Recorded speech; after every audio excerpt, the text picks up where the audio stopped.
Friends and welcome to my channel. आज हम लोग डिस्कस करने वाले हैं आपके कॉमर्स के MCQs प्लस PYQs एंड ये आपका इम्पॉर्टेंट रहेगा नेट JRF स्टूडेंट के लिए as well as management student के लिए भी। तो चलिए स्टार्ट करते हैं विद आवर फर्स्ट क्वेश्चन। हमारा पहला क्वेश्चन है कि process of receiving and welcoming an employ when he first joins a company. ये प्रोसेस है जहाँ पे हम वेलकम करते हैं एक एम्प्लॉय को जब वो ऑर्गेनाइजेशन को ज्वाइन करता है, और हम उसे देते हैं क्या, बेसिक इन्फॉर्मेशन देते हैं ऑर्गेनाइजेशन के बारे में, क्योंकि वो इसे उन्हें ये इन्फॉर्मेशन चाहिए होती कि वो ताकि कि वो सेटल डाउन हो जाए इजीली और हैप्पीली ऑर्गेनाइजेशन में। इस प्रोसेस को क्या कहते हैं? The process of receiving and welcoming an employ when he first joins a company and giving him the basic information he needs to settle down quickly and happily. So इसे क्या हम placement बोलते हैं? No, इसे हम placement नहीं बोलते हैं। जॉब रोटेशन नहीं बोलते हैं। जॉब रोटेशन में क्या होता है, जैसे मान लीजिए आप हॉस्पिटल में हैं तो आपको एक दिन ऑर्थोपेडिक डिपार्टमेंट में बैठा दिया, फिर एक दिन जनरल फिजिशियन डिपार्टमेंट में ऐसे बैठा दी, तो आपको सारे चीज़ की नॉलेज हो जाएगी हॉस्पिटल में। तो एक तरीके का जॉब रोटेशन होता है। जैसे मान लीजिए बैंक में एक दिन कैशियर बना दिया गया आपको, एक दिन आपको बोला गया कि आपको फॉर्म डिपॉजिट करने हैं कस्टमर कंप्लेन से, तो ये आपका जॉब रोटेशन हो गया। तो ये तो होगा नहीं। काउंसलिंग क्या होता है, जब कोई एम्प्लॉय परेशान है तो उसकी बातों को सुनना, उसका कोई सोल्यूशन निकालना, दैट इज काउंसलिंग। तो इसका करेक्ट आंसर हो जाएगा ओरिएंटेशन। ओरिएंटेशन बोलते हैं इसे जब हम वेलकम करते हैं किसी एम्प्लॉय को, उसे बेसिक इन्फॉर्मेशन देते हैं। प्लेसमेंट क्या होता है, जैसे आप देखते हो कॉलेज प्लेसमेंट, आपके कॉलेज में जब अदर कंपनीज आती है फिर आपको उस कंपनी में प्लेस किया जाता है, दैट इज प्लेसमेंट। क्वेश्चन 2 पे चलते हैं। Who has given the cost comparative theory. तो आपका ये इंटरनेशनल बिजनेस का क्वेश्चन है कि कॉस्ट कंपेरेटिव थ्योरी किसने दी थी? तो एडम स्मिथ ने क्या दी थी आपकी? एब्सोल्यूट एडवांटेज थ्योरी दी थी, तो ये तो होगा नहीं। हेक्सर ओहलिन ने क्या दी थी? हेक्सर ओहलिन ने भी आपकी कॉस्ट कंपेरेटिव थ्योरी नहीं दी थी, उन्होंने फैक्टर एंडाउनमेंट थ्योरी दी थी। गॉडफ्रीड हेबरले ने आपकी अपॉर्चुनिटी कॉस्ट थ्योरी दी थी। तो इसका करेक्ट आंसर हो जाएगा डेविड रिकार्डो। तो ये पिक्चर किसकी है? डेविड रिकार्डो की ये पिक्चर है। क्वेश्चन नंबर 3 है नामा। NAMA इज रिलेटेड टू, क्या ये liberalisation of trade in goods and services है? Liberalisation of trade in goods and services क्या है आपका? गैट से रिलेटेड है, general agreement on tariff and trade.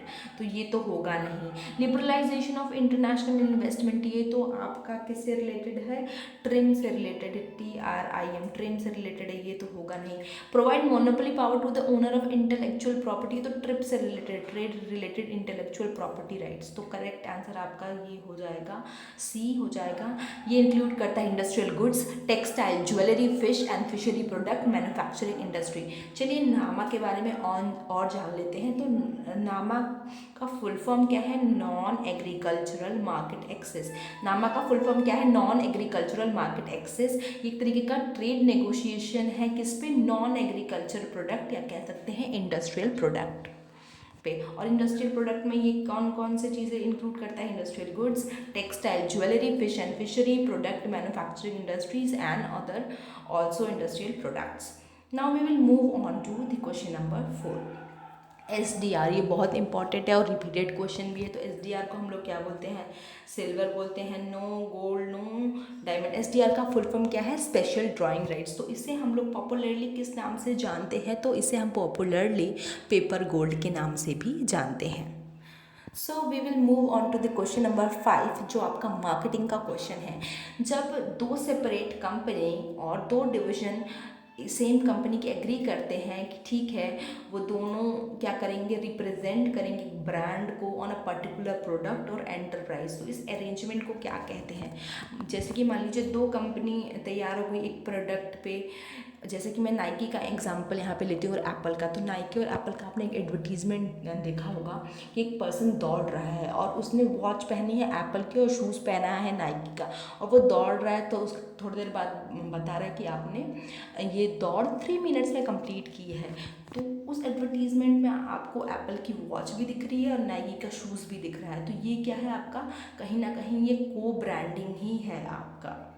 सो इसका करेक्ट आंसर क्या होगा? जब हम दो ब्रांड को एक साथ शो करते हैं तो इसे हम बोथ को ब्रांडिंग और ड्यूअल ब्रांडिंग भी बोलते हैं।